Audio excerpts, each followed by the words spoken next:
राजा जी।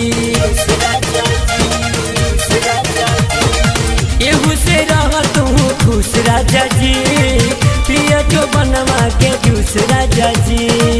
जे तारा लहंगा में ठूस राजा जी, जे तारा लहंगा में ठूस राजा जी, मना करी ले जाल रूस राजा जी। एहू से रह तू खुश राजा जी, पिया जो बनवा के जूस राजा जी। एहू से रह तू खुश राजा जी, पिया जो बनवा के जूस राजा जी।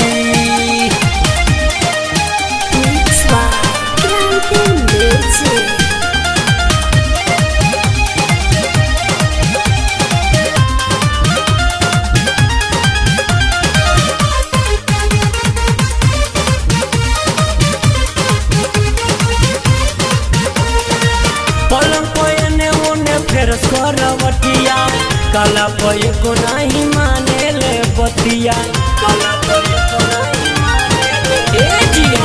पलंग पय ने ओने फेर करवटिया, काला पय को नहीं माने ले बतिया।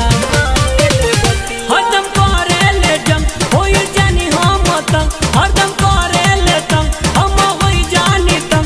बड़े बड़े का खरूस राजा जी, पिला जो बनवा के जूस राजा जी। एहू से रह तू खुश राजा जी, पिला जो बनवा के जूस राजा जी। एहू से रह तू खुश राजा जी।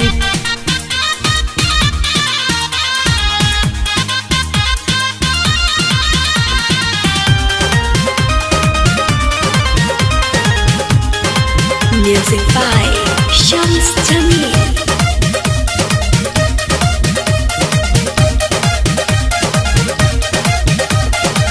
सजी न लगे सैया बा मजबूरी, हमरा से आज भर बना ली ना दूरी। बुझनी बात मानिए राजा जी।